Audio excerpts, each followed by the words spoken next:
My fiance dumped me months before our wedding because his mom said I wasn't good enough. You're nothing without my son. He can do so much better, she hissed. I just laughed and walked away. Now, she calls me 10 times a day, sobbing, begging me to take back her broke. Miserable son, I still can't believe I'm typing this out. 3 months ago, I was planning what should have been the happiest day of my life with Brett, my partner of 3 years. Today I'm living in my best friend's spare bedroom, scrolling through apartment listings and wondering where it all went wrong. Brett and I met in 2021. Within 6 months, we were inseparable, and after a year and a half, we moved in together. When Brett first introduced me to his parents, his dad, Walt, seemed pleasant enough, quiet but kind. His mom, Susan, though, spent the entire dinner quizzing me about my background and family with this tight smile that never reached her eyes. I remember mentioning that my dad worked in construction and my mom was a school aide. Susan's expression soured slightly before she quickly masked it. Brett brushed it off later, saying she was just protective and old-fashioned. His exact words were that she came from a family that valued certain connections, but that he didn't care about that stuff. I believed him because, well, love makes you stupid sometimes. When Brett proposed last year, I was over the moon. He did it during a weekend trip to this cute little B&B upstate. We agreed on a medium-sized wedding, nothing extravagant, since we were both saving for a house down payment. But the problem started almost immediately after we announced our engagement. Susan insisted on being involved in every single detail. At first it seemed helpful. She had vendor connections and offered to coordinate things since I worked long hours. But it quickly became obvious she was taking over. The venue I loved? Too shabby. The catering I wanted? Not the kind of food served at family events. The dress I fell in love with? A bit cheap looking, don't you think? Brett kept saying it was easier to just go along with her suggestions than to fight her on everything. I reluctantly agreed to compromise on a few things to keep the peace, but it felt like death by 1,000 cuts. Every decision she took away from me, chipped at my excitement until wedding planning felt more like a chore than a celebration. The real turning point came during a dinner at their house a few months before the wedding. Susan had invited her friends, Rita and Angela, over, and halfway through, I realized I was being paraded in front of them for approval. They kept exchanging little glances whenever I spoke. At one point, Rita asked, "So where did you summer as a child?" I laughed, thinking she was joking. I told her my family's idea of a vacation was camping at the state park or visiting my grandma in Ohio. The table went silent. After dinner, while I was helping clean up, Susan cornered me in the kitchen. She started with small talk about Brett's ex-girlfriend, Melissa, who apparently came from an influential family with a vacation home in the Hamptons. Then, she said how Brett had always been destined for great things, and she hoped I wouldn't hold him back. I remember feeling like I'd been slapped. When I asked what she meant, she dropped all pretense.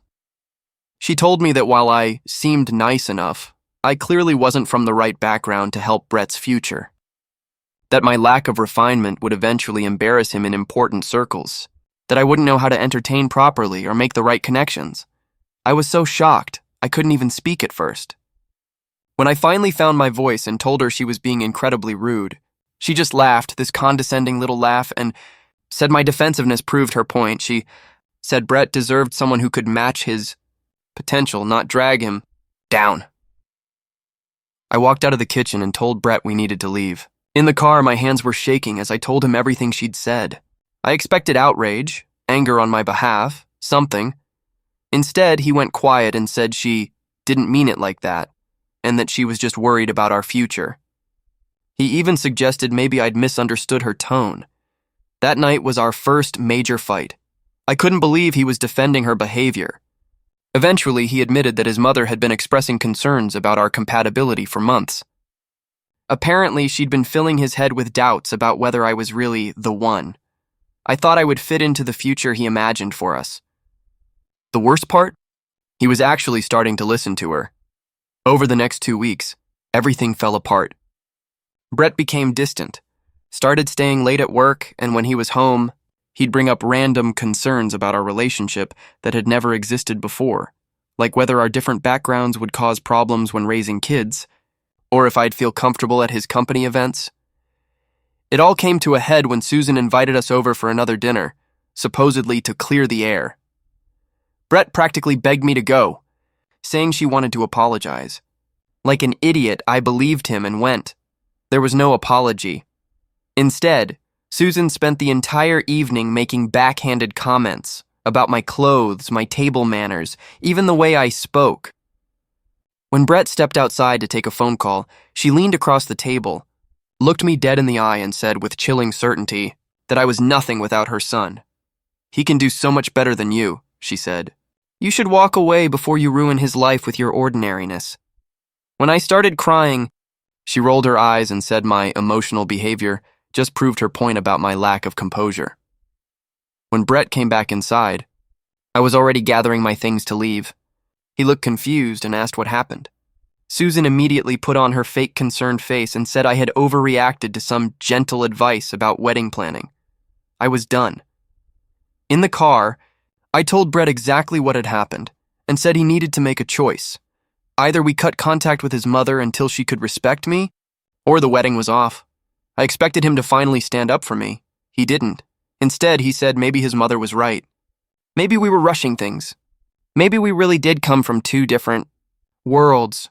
The man I loved, the one who had sworn he didn't care about status or background, was suddenly parroting his mother's classist nonsense. Took off my engagement ring and placed it on the dashboard. Then I told him to drop me at Angela's place instead of our apartment. He didn't even try to stop me. The next day, while Brett was at work, I packed most of my things from our apartment. I left my key and a note saying I'd arranged to get the rest later.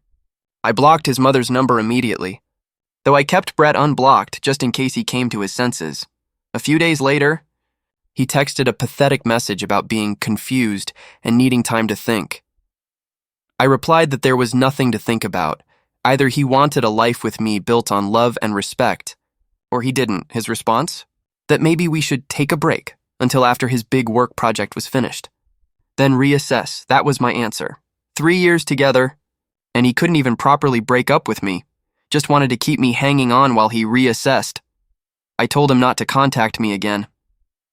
According to mutual friends, Brett's been telling people we mutually decided to call off the wedding because of different life goals. Meanwhile, I've been throwing myself into rebuilding my life. Yesterday, I got a voicemail from Susan. I have no idea how she got my new number. She was sniffling, asking if we could talk about Brett. I didn't listen to the whole thing before deleting it. Whatever drama is happening in their perfect little world isn't my problem anymore. I know this is long, but I needed to get it off my chest. The wedding would have been next weekend. Instead, I'm taking myself on a solo trip to a little beach rental I found on Airbnb. Not the honeymoon I imagined, but maybe exactly the fresh start I need. First of all, thank you so much for all the support on my original post. The first month after the breakup was honestly a blur. I stayed on Angela's pull-out couch longer than I planned to. She's literally a saint. Every morning I'd wake up disoriented, reaching for Brett before remembering everything that happened. My appetite disappeared. I lost 10 pounds without even trying. Angela started leaving protein bars on the coffee table because I kept forgetting to eat. I spent hours staring at apartment listings without actually calling anyone. Something about making that move felt so final. Angela never pressured me, but after about 3 weeks, she gently suggested we go look at a place that had just opened up in her friend's building. The apartment wasn't anything special, just a small 1-bedroom with a kitchen barely big enough to turn around in.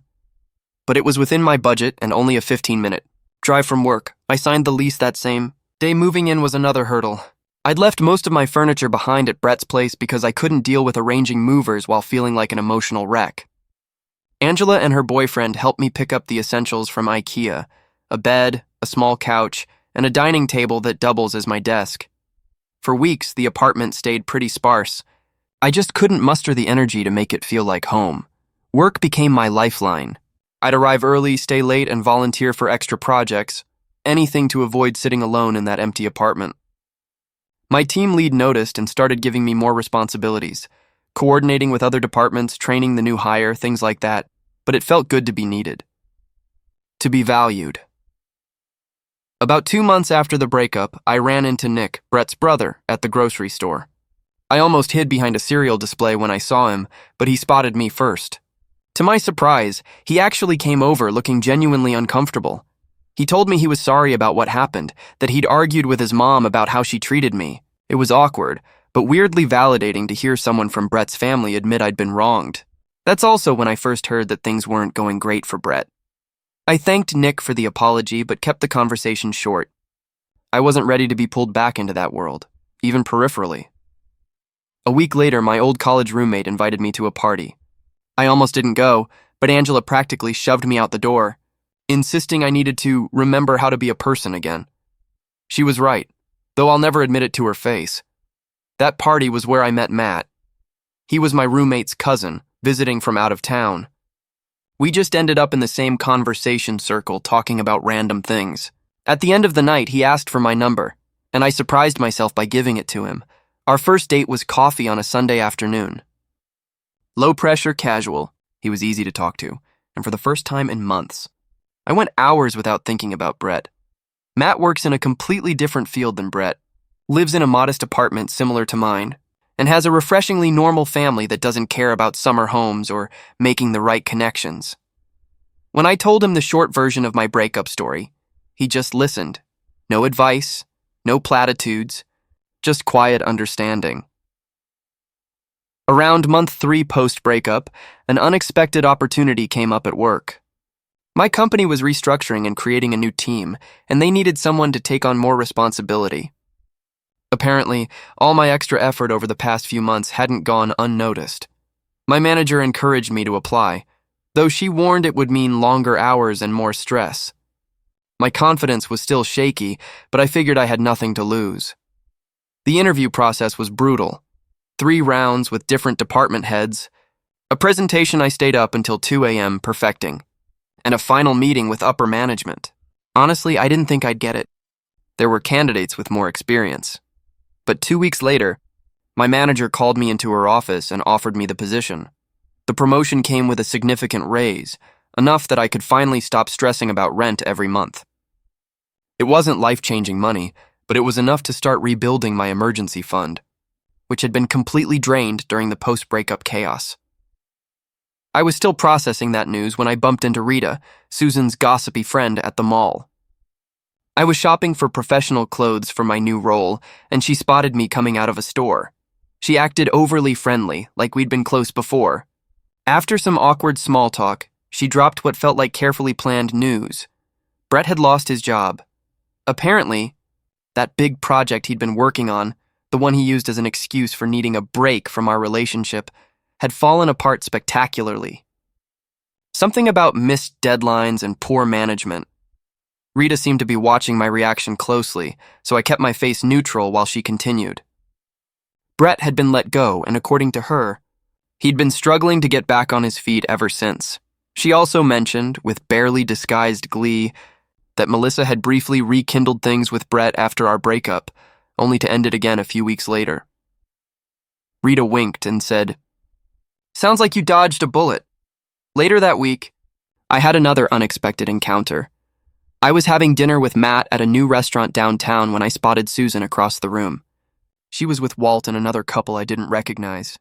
Our eyes met briefly and I quickly looked away, my heart pounding. I expected her to ignore me, or maybe give me one of her famous cold stares. Instead, she actually approached our table with Walt watching from a distance. Looking mildly horrified, she greeted me like we were old friends, smiling way too wide, and said how wonderful. I looked up at her, completely thrown off. She asked about my new job. How did she even know about that? And then complimented my outfit. Matt looked confused but polite as I awkwardly introduced him. Susan's smile tightened, almost imperceptibly, when she realized I was on a date, but she kept up her friendly facade, pretending everything was perfectly normal. Before leaving, she said that everyone misses me and that she hoped we could catch up properly someday. I managed a vague, non-committal response, and she finally returned to her table. Matt took it in stride after I explained who she was, though he did comment that she seemed intense. The weirdness didn't stop there.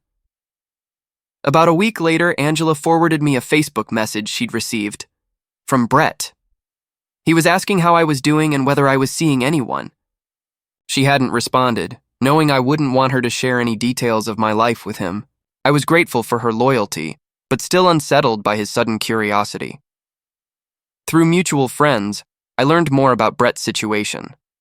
After losing his job, he'd apparently moved back in with his parents while job hunting. The perfect life Susan had always imagined for him was crumbling, and from what I heard, she was not handling it well. I tried not to think about them too much. My relationship with Matt was progressing naturally. No rush, no pressure, just genuine connection. We'd been seeing each other for about 2 months, taking things slow. He came over to my apartment regularly, helping me make the space feel more like a real home. One weekend we installed shelves for my books. The next we hung up artwork, small touches that made the place feel less temporary. My new position at work was challenging but fulfilling. Some days I'd come home completely drained, wondering if I was really up to the task, but overall I was proud of myself for taking the leap. My team respected me, and for the first time in a long while, I was starting to believe I deserved the opportunities I was getting. Then, last Friday, everything shifted again. I was leaving work when my phone buzzed with a voicemail notification from an unknown number. I almost deleted it without listening, assuming it was another spam call about my car's extended warranty. But something made me hit play. It was Susan. Her voice was thick with tears. She said she'd been trying to reach me, that she needed to talk to me about Brett. She said he wasn't doing well, that she'd made a terrible mistake, that she'd do anything to fix things between us. 6 months ago, this same woman told me I was nothing without her son. Now she was practically begging for my help. I didn't call her back. Instead, I went to Matt's place as planned, but the voicemail replayed in my mind all evening. Matt noticed something was off and asked what was wrong. When I told him, he didn't tell me what to do or try to offer solutions. He just asked, "What do you want? What would give you peace?" This morning, I woke up to 3 more missed calls from Susan, and a text from a number I didn't recognize, but I assumed it was Brett's new phone. I haven't opened it yet. I guess my question now is, do I engage at all? It's been about a month since my last post, and I just need to vent, because things have gotten weird. Like, uncomfortably weird. When I ended my last post, I mentioned that Susan had left me a tearful voicemail, and I wasn't sure whether to respond. After 3 days of debating, I finally decided to text Brett's number, the unknown one that had messaged me, with a simple, "What's going on?" I figured a text was safer than a call, easier to ignore if things went sideways. Within 5 minutes, literally 5, my phone rang. It was Susan, not Brett. Apparently, she'd been using his phone to contact me since I'd blocked her number. I almost didn't answer. But curiosity got the better of me. That was my first mistake. The Susan on the phone was nothing like the cold, judgmental woman I remembered. Her voice was shaky, almost desperate. She started by asking how I was doing, then commented on how well I looked when she saw me at the restaurant, which, honestly, was still creepy. Then came what I can only describe as the most uncomfortable apology I've ever received. She admitted she'd been terrible to me, that she'd misjudged me based on superficial things, and that she regretted driving me away. I sat there in stunned silence as she continued. She said Brett hadn't been the same since our breakup, that he'd completely lost himself after losing his job, that he was drinking too much, making bad financial decisions. When I finally managed to ask why she was telling me all this, her answer made my skin crawl. She said she thought I could help Brett recover, because I'd always been such a stabilizing influence. She actually said, "Brett needs someone responsible like you right now." The audacity of this woman. She went from telling me I wasn't good enough for her son to deciding I was exactly what he needed now that things had fallen. Apart, I told her as calmly as I could that I was sorry. Brett was struggling, but that we'd been over for months. I mentioned that I was seeing someone else now. Her response? A dismissive little comment about how rebound relationships rarely last, and how Brett and I had real history. Then, she asked if we could meet for coffee to discuss the situation.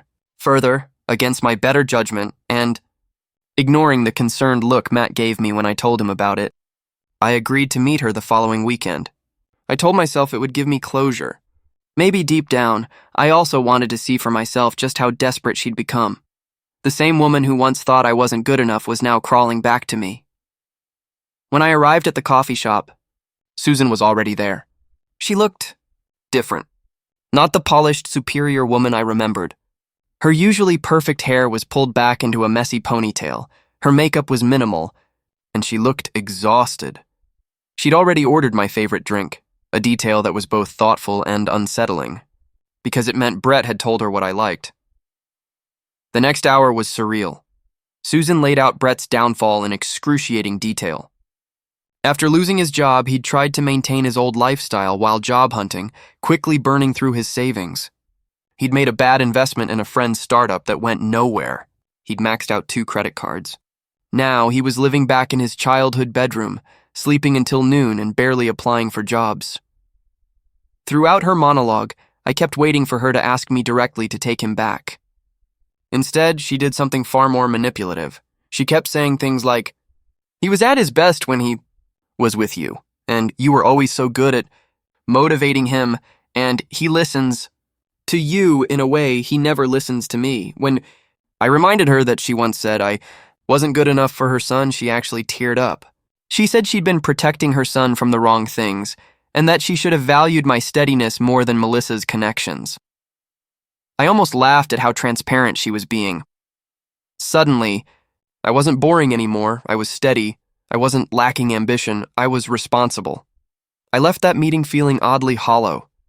I'd expected to feel some sort of satisfaction seeing Susan humbled, but mostly I felt a strange mix of pity and lingering anger. I told her I'd think about talking to Brett, but made no promises. That should have been the end of it. It wasn't. The calls started the very next day. Susan called to follow up on our coffee meeting. Then she called again to tell me Brett had asked about me. Then again to mention a job opening she thought he might be qualified for, asking if my company was hiring every single day. I started letting her calls go straight to voicemail. The messages grew more desperate.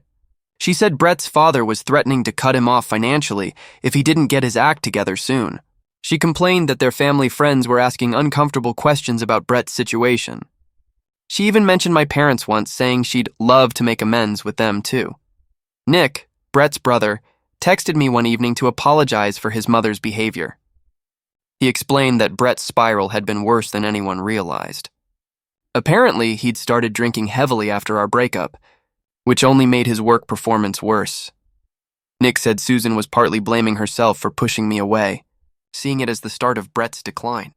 But he made it clear that Brett was responsible for his own choices and that I shouldn't feel guilted into getting involved. I appreciated Nick's honesty, and honestly, it was a relief to hear someone from that family finally acknowledge that none of this was my fault. Meanwhile, things with Matt were getting more serious. He'd been incredibly understanding about the whole situation, never pressuring me, never making me feel bad for being conflicted. We'd even started talking about possibly moving in together when his lease ended in a few months. The contrast between his calm, steady support and the chaos of Brett's family wasn't lost on me. Then, about 2 weeks after that coffee meeting, Susan crossed another line. She showed up at my workplace. I was walking to my car after work when I spotted her waiting in the parking lot, my heart dropped. This was a major line crossed. She approached me with this frantic energy, clutching a folder, Brett's resume, and immediately started asking if I could put in a good word for him at my company. I was livid. I told her, as firmly as I could, that her behavior was completely inappropriate and that she needed to stop contacting me. Her face crumpled, and she started crying right there in the parking lot, saying she didn't know what else to do, that Brett wasn't listening to her, that she was desperate to help her son. A few of my coworkers witnessed the whole thing, which was mortifying.